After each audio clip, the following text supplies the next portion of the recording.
মানুষটা যুবক ছেলে ছিল, 20 বছর জিন্দেগি ধরে যৌবনে পা দেওয়ার পর থেকে 20 বছর ধরে প্রতিদিন রাত্রিরে একজন করে নতুন নতুন নারী নিজের বিছানাতে নিয়ে আসতো পাপ করার জন্য। এ যুবক একবারও কিন্তু ভাবলে না যৌবনটা দিল কে? যদি আল্লাহ না দিত এই জিন্দেগিটা কোনো দাম থাকতো না, কেউ আমাকে গুরুত্ব দিত না, আমার পরিবারও আমার সঙ্গে থাকতো না।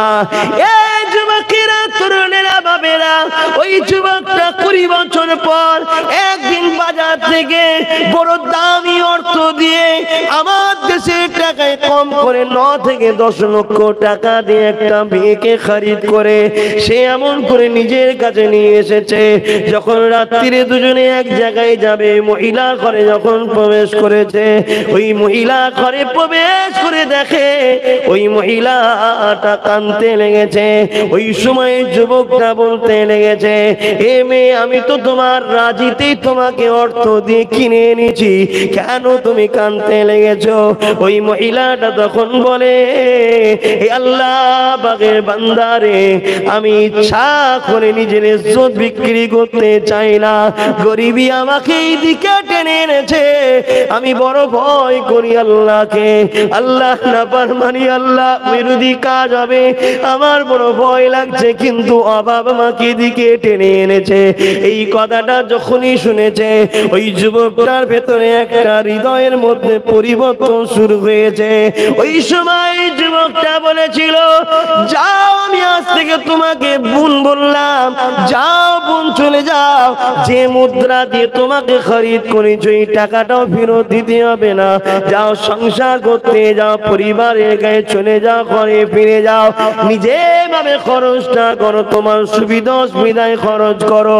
এই সময় এই যুবকটা বলে, বোন রে, আমার জন্য একটু দোয়া করো, আমি বড় খারাপ ছেলে, আমি বড় খারাপ ছেলে, আল্লাহ যেন আমায় ভালো করে। তোমার এই চোখের পানি দেখে, আল্লাহর ভয় দেখে আমার মধ্যে অনুশোচনা হয়েছে রে বোন, আমি তোমাকে সামনে রেখে আল্লাহর কাছে তওবাটা করে নিলাম।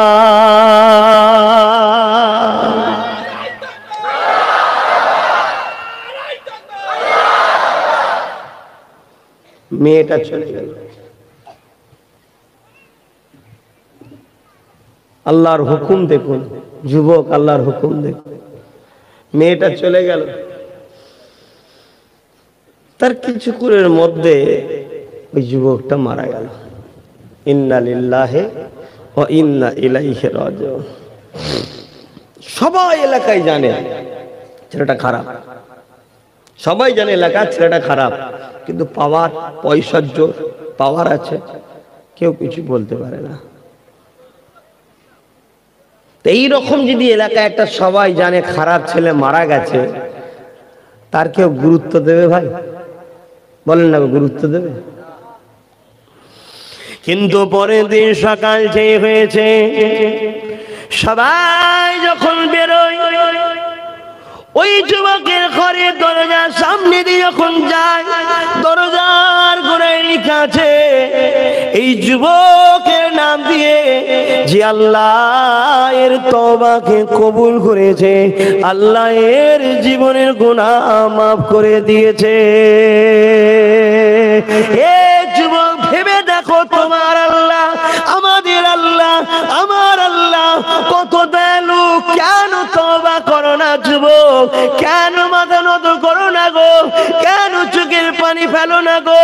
কেন আল্লাহকে বলো না, আল্লাহ পাপী আমি, গুনার পূজায় মাথা ভারী হয়ে গেছে, আল্লাহ অনেক পাপ করে ফেলেছি, আল্লাহ কেন বলো না, কেন বলো না গো? ফিরে আসো ভাই আমার, ফিরে আসো বোন আমার, ফিরে আসেন আব্বা আম্মা আমার, আল্লাহর কাছে মাথা নত করেন, তওবা করেন, তওবা করেন।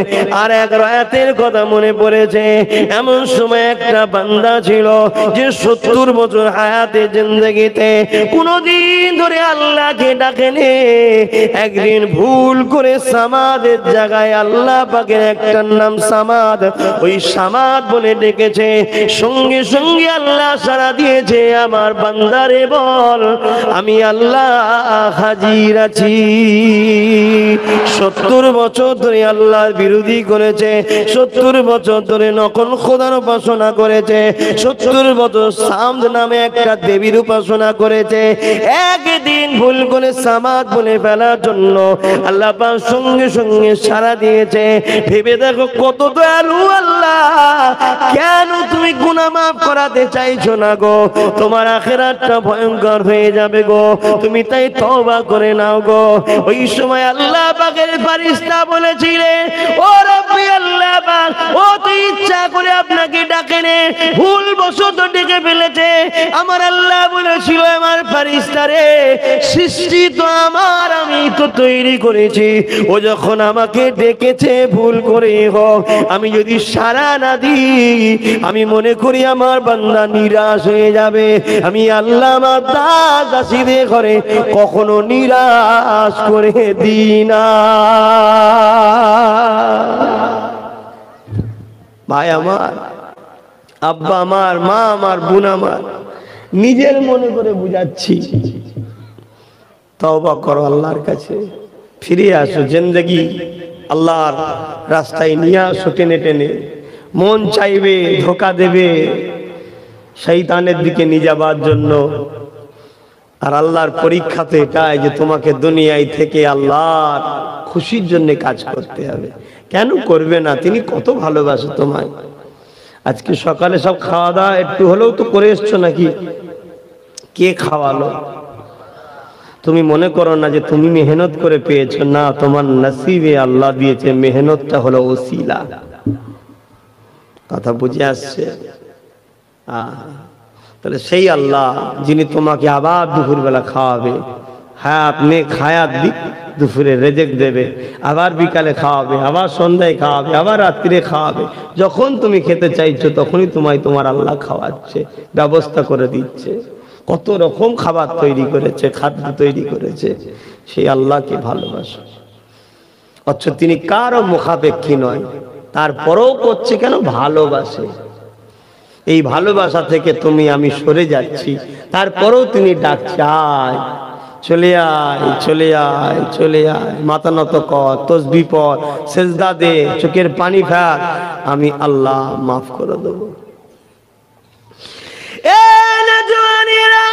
আল্লাহ নবী জানিয়ে দেয়, যখন কোন বান্দা পাপ করতে যায়, যখন কোন বান্দা আল্লাহ নাফরমানি কাজের দিকে এগিয়ে যায়, ওই সময় আমার আল্লাহ পাক বলে, ওরে আমার বান্দা রে, যাস না, নামাজের সময় হয়ে গেছে, নামাজটা ছেড়ে যাস না, গান শুনতে যাস না, অর্ধ উলঙ্গ নারীর নাচ দেখতে যাস না, বেগানা নারীর মুখ দেখতে যাস না, চরিত্রহীন নারীর চোখে দেখতে যাস না।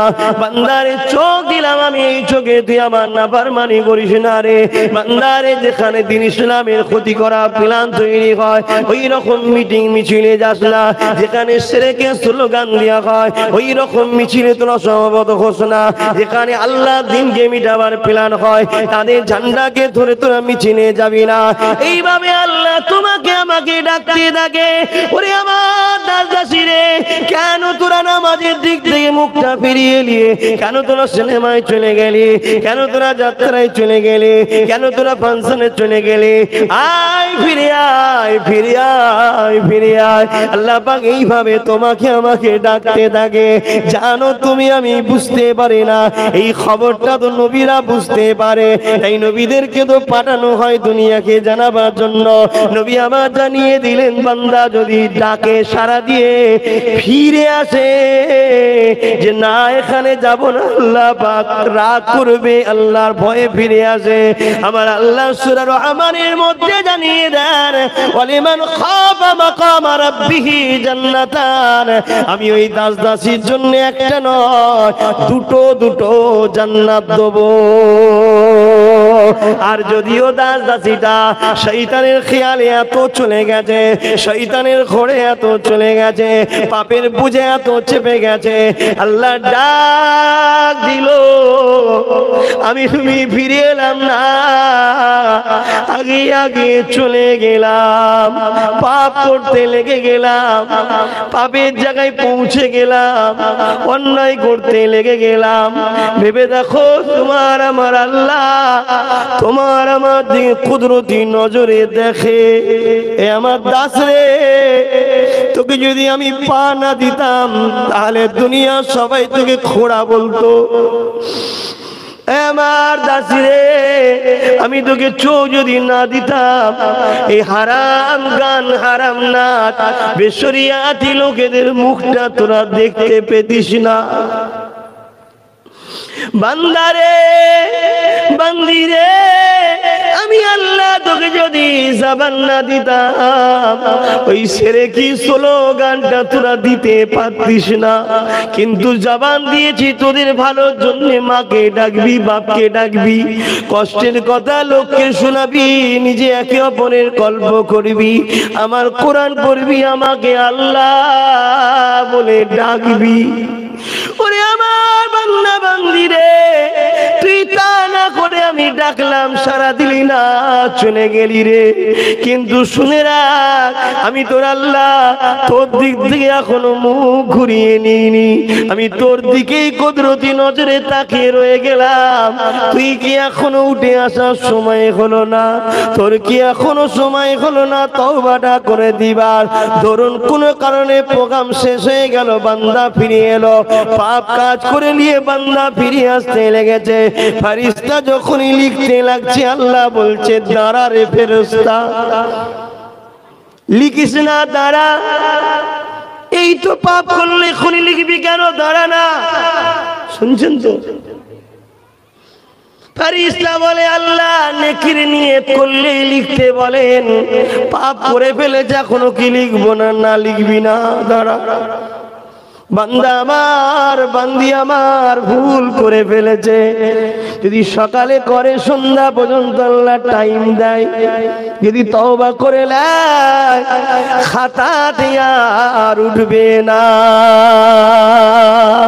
যদি রাতে করে ফেলে সকাল ফজর পর্যন্ত টাইম দেয়, যদি তওবা করে নেয় আর খাতায় উঠবে না।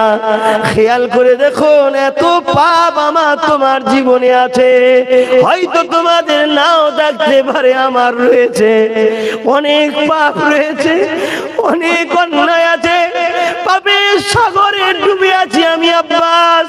তথাপি আমার আল্লাহ এত ইজ্জত এত সম্মান দিয়েছে, যেখানে দাঁড়িয়ে যায় লাখো আল্লাহর বান্দা আমার কাছে চলে যায়, যেখানেই যায় সেখানেই সবাইকে আল্লাহ আমার পাশে জড়ো করে দেয়।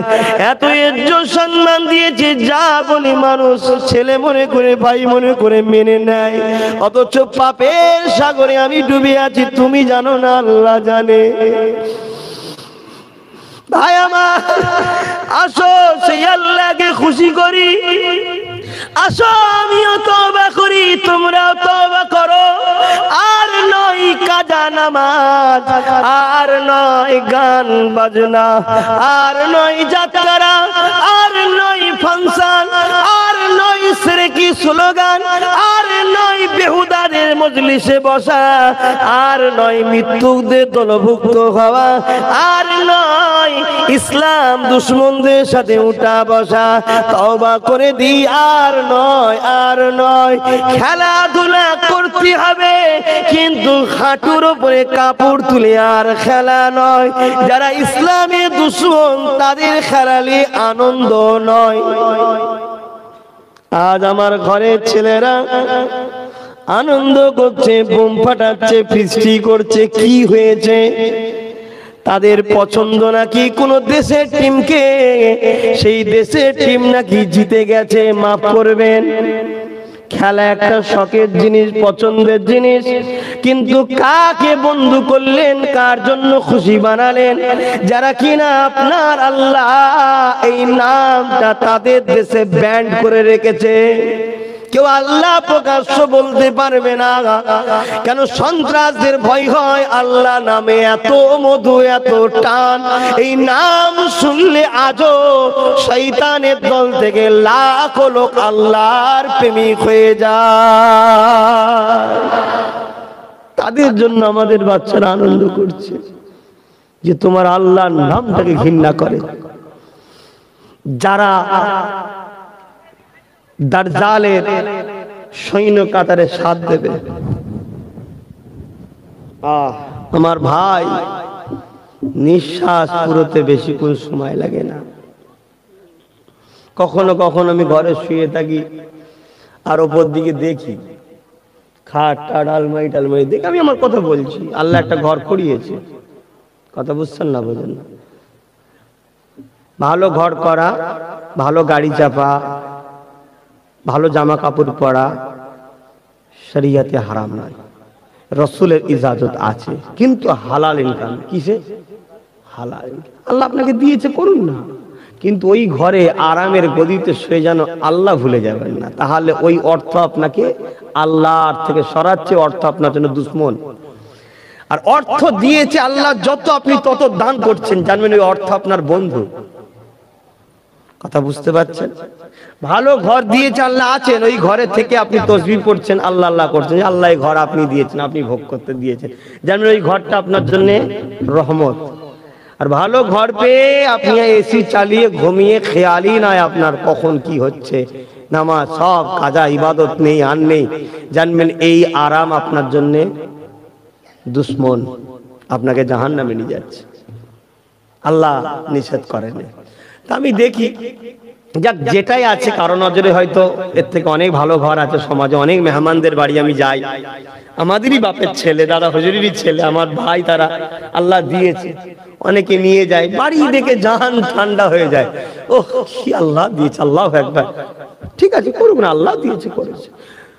সেই তুলনায় আমার বাড়িটা টালির খোলার বাড়ি হবে, মানে এমন এমন বাড়ি দেখেছি, তারপরও একটু হলো আল্লাহ যা দিয়েছে, আমি আমার দিক দিয়ে বলছি শুকরিয়া আদায় করে শেষ করতে পারবো না, আল্লাহ আমাকে অনেক দিয়েছে, আলহামদুলিল্লাহ। তা আমি শুয়ে শুয়ে মাঝে মাঝে দেখি আর ভাবি, আর পরিবারকেও বলি, বেশি সুন্দর করতে নেই, মরণের সময় কষ্ট হবে, ছেড়ে যেতে মন যাবে না, ঠিক না বেটি? ছেড়ে যেতে মন যাবে না, এত কিছু সব ছেড়ে চলে যাব, গাড়ি বাড়ি জমি কি, আর যার নেই সে তো যাবার জন্য সবসময় পেরেশানে আছে, কেন জানে যে আল্লাহ এখানে যখন দেয়নি ওইখানে রেখে দিয়েছে, তাড়াতাড়ি যাই, লিতে হবে, লিতে হবে, জোরে বলুন সুবহানাল্লাহ। তা আমাকে আল্লাহ যতটুকু দিয়েছে আমি দেখি আর ভাবি, খোদা এই ঘরে আছি, খাচ্ছি, মাকে দেখছি, বাপকে দেখছি, স্ত্রীকে দেখছি, আত্মীয় স্বজন ভাইকে দেখছি, বোনেদের দেখছি, একদিন এখান থেকেও কিন্তু আমায় চলে যেতে হবে, আপনারাও ভাববেন। আল্লাহ যে ঘর দিতে ওটাই শুয়ে ভাবুন, টালির ঘর টালিতেই ভাবুন যে এইটাকে ছেড়ে একদিন আমাকে চলে যেতে হবে, না স্ত্রী পাশে থাকবে, না সকালে উঠে মাকে ডাকলে মা সাড়া দেবে, না ডাকার ক্ষমতা থাকবে, কবরে চলে যেতে হবে। এগুলো ভাবলে কি হয়, ওই মুহূর্তটা আপনার কিন্তু